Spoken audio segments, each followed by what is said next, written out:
Sukwigar Vode on and hello friends, welcome back to the channel. Gung Guns here from Mando, and yes, the mustache is still here. In fact, it's been insured by the Lloyds of London because if it were to ever fall, the Galaxy charisma level will plummet overnight. Dangerous levels. This must not happen. Anyway, today we are back in SWTOR and I got a quick tutorial for you guys on my Juggernaut Rage build for PvE. Now there are two different ways to actually play this class. Both are really good, but I'm going to show you the easy way, the lazy way, the gung-ho guns way, if you will. This one is where you can casually smash 30k DPS while laughing at everybody else who's frantically mashing buttons on their keyboard like they're trying to defuse a bomb. So my friends, sharpen your blades, channel your rage. It's time to become the Juggernaut for Mandalore. Looking for like-minded lunatics to play SWTOR with? Then why not join the Mando community? We're on the Starforge server and we've been around since the Star Wars Galaxy days. Back when blasters overheated and the cantina was the real endgame. We run everything: PvE, operation, dungeons, weekly world bosses, PvP, duels, bounties, you name it.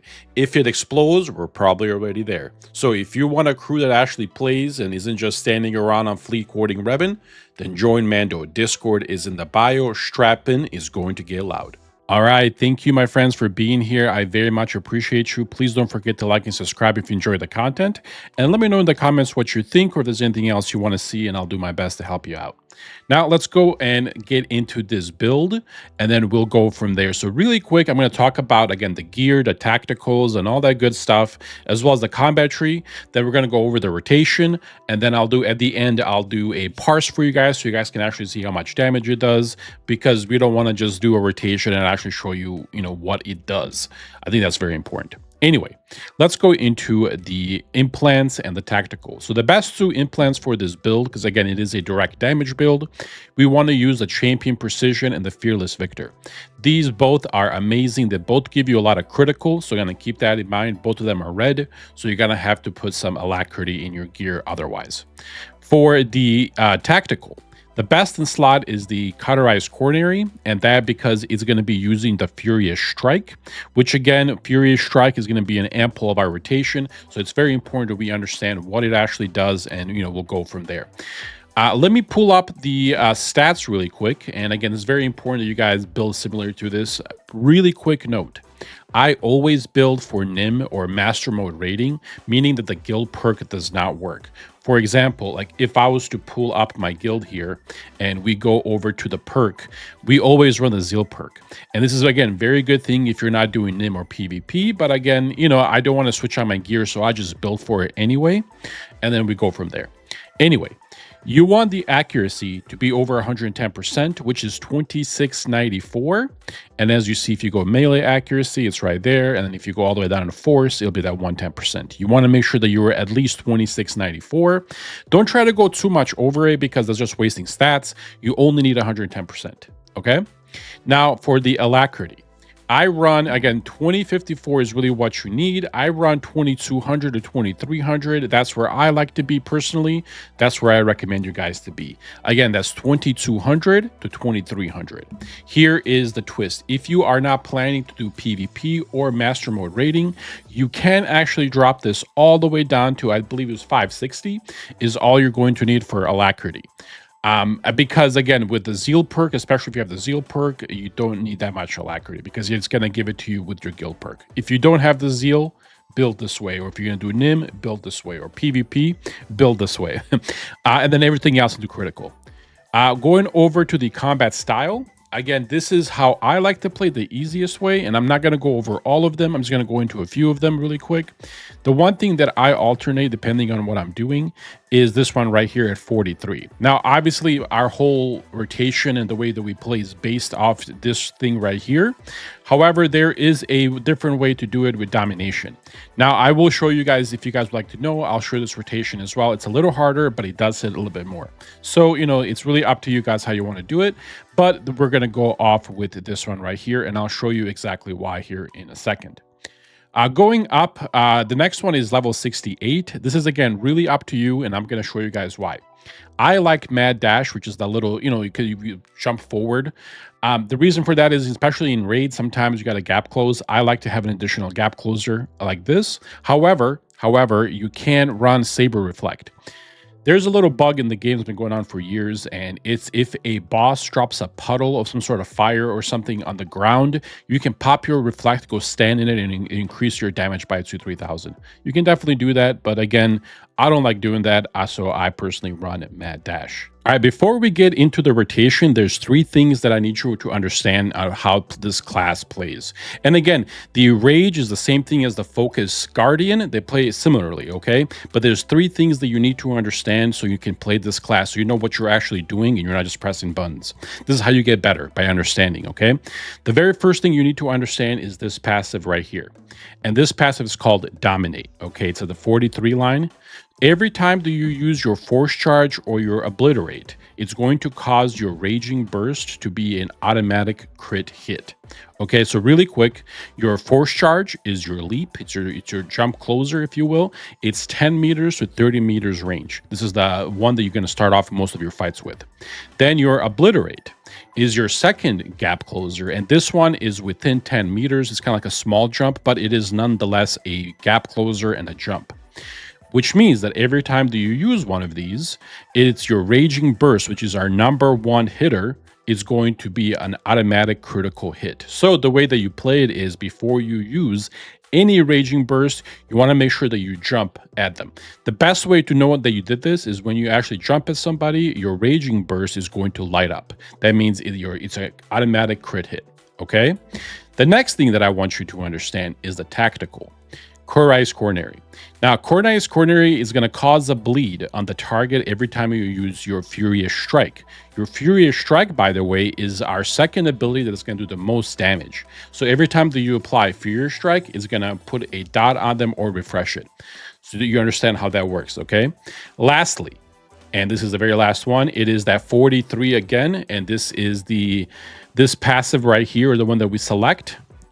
Very important to understand how this works. So when you use the move called Enrage, okay, this is going to make it where your next 3 force abilities are going to cost or generate only 1 rage, or consume 1 rage, if you will, however you want to think about it. Meaning, in layman terms, that every time you pop this, your next 3 abilities are going to cost 0 resources. So again, you can count in your head 1, 2, 3. It's kind of like your big burst window. So again, pop it, 3 hits, move on. Now let's get into the rotation, and I've split the rotation into 3 parts just to make things a little bit easier. And I'm not going to go over this. I'm actually going to make a new one for you guys and click so it's a little easier to follow. And here we go. So this is part 1 right here, and I want to show you guys what this looks like before we actually do the damage. Let me find that. I think it's on the other side. Yeah, this damn ship always confuses me. But anyway, as I'm looking for the target dummy, I want to actually talk about the rotation before we do it. So this is part 1 of the rotation, okay? So we're going to use Force Charge, okay? Because, when we first start the battle, we want to make sure that we're outside that 10-meter range. So we're going to, 20, 30, whatever it is. You just want to make sure that you can jump at them, okay? Then we are going to go into a Force Crush. What Force Crush does is it's going to make your next Raging Burst take no resources whatsoever. It's like a free charge. And remember, because we use a Force Sleep, it's going to be an automatic crit. So we're going to, your Raging Burst is going to do a lot of damage and cost no resources. After that, we're going to pop out Enrage. And then we're going to do 2 Furious Strikes into an Obliterate into another Furious Strike. Here's the reason why we don't do 3 in a row, and I'll explain it to you guys really quick. Remember, with the tactical, the Furious Strike puts that dot on them. Well, if you use all 3 and then you're going to use your Obliterate for the next one, that dot's going to disappear because it doesn't last that long. If you do it this way, you get a Furious Strike after your jump. It actually is going to kind of bleed out a little bit more, so you get a couple extra seconds of that tick, which again is not a lot. You don't have to do it this way. The damage is not like ridiculous where it's popular, but any damage, any more damage is good, right? So that's why you want to do it. Anyway, let me show you what that looks like, and we'll click so you guys can see. So again, Force Charge into Crush, into Burst, 1 hit, 2 hit, Obliterate, and then finish it off. Just like that, easy peasy, right?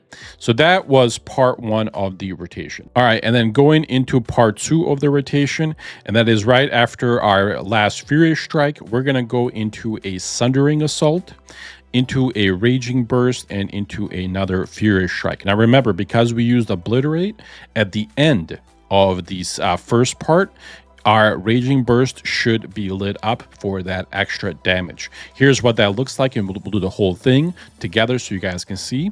So again, we're gonna jump, Force Crush, Burst. We're gonna use 3 of them, 1, 2, then we're gonna jump, and then here's the third one, and you see it's still lit up right here. Boom, and then finally into a Furious Strike. So that's, again, part 1 and part 2 together, so you guys can see what it actually looks like. All right, and now for part 3. So after our second or our last Furious Strike on part 2, we're going to go into Obliterate as part 3 of the rotation. After that, we are going to go into Force Scream and Retaliation. Now, here's the really quick trick to it, and let me actually click on this boss here. Now, we are going to use Retaliation, and then we're going to go back to part 1, okay? Here is where we kind of put in the Vicious Throw after. Once your opponent is below 30% health, I want you to stop using Retaliation and go into Vicious Throw, okay? Because it needs that 30% health or less. It's going to do more damage than a Retaliation. So again, before that 30%, you want to use Retaliation. After, you want to use your Vicious Throw. So again, really quick, one more time, part 3. You're going to Obliterate because we want to make sure that, at the beginning of part 1, your Raging Burst is glowing. This is how we're going to use it. Then we're going to do 2 moves here, which is Force Scream, Retaliation. And remember, because we use that Obliterate to jump, we don't need to use the purple one, so you don't have to leave combat or whatever. You can just start off with Force Crush into Raging Burst. Let me show you what that looks like, and I'm going to do 2 or 3 loops so you guys can see what that full thing looks like, and then I'll do a parse at the end to actually show you the full damage worth of it. Here we go. Now, again, I'm not going to use anything else, none of that craziness. I'm just going to jump, and here we go. So part 1, and there's that burst, and we're going to use 2 of them into another jump. Here we go. Third, and then we're going to use that Sundering into a Raging Burst, Furious Strike, and then Obliterate one more time into a Scream, into a Retaliation, into a Crush, into a Burst. Again, same thing. And this is perfectly timed, by the way, guys, that you can actually do this over and over until everything freaking dies. You will never have to worry about resources or any of that craziness. This is why I say this is the easy way. That way you can focus on mechanics and actually learn how to play this class the proper way without having to worry about, misclicking something or whatever, or however you play. So anyway, as you see, I'm going to end it right here after this one, but you can just continuously do this and it'll do 30k plus damage guaranteed. Now, let me show you what that actually looks like in actual combat, and I'll do a parse for you. Oh, so sorry, guys. I actually forgot to add something for our AoE friends. As you saw earlier in the video, even though this is a direct damage single target, if you will, it's actually really good for AoE. And here's what I want you to do for AoEs. I want you to also jump in because, again, it's going to make our smash do a lot more damage. So you jump in, and then you're going to use your enrage, and then you're going to use your smash like 6-7 times, and then you're going to finish him off with sweeping slashes. Here's what that looks like. And again, in case you run into some AoE or multiple mobs and AoEs needed, instead of just going crazy in this, you can actually just do something like this. And we're just going to use it on one person because I don't have any ads here, but I just want to show it to you. So again, you jump in, and then you're just going to smash and smash and smash and smash and smash and smash, and then finish them off with all these. Very good AoE damage, by the way. And as you saw earlier in the video, I was just killing literally all the mobs when they came in. So there you go. Not only single target, but some AoE damage as well. Let's load up that parse and we'll go from there.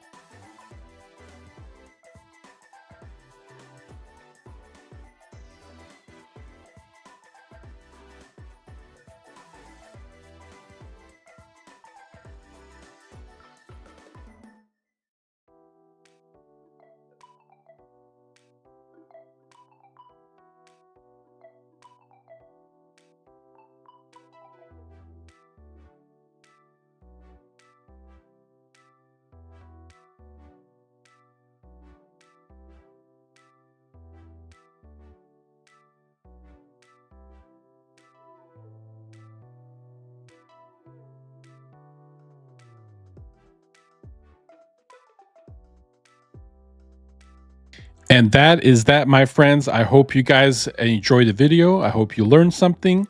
Let me know in the comments what you think, and I'll see you folks in the next one. Again, check out Mando. We're always looking for good people.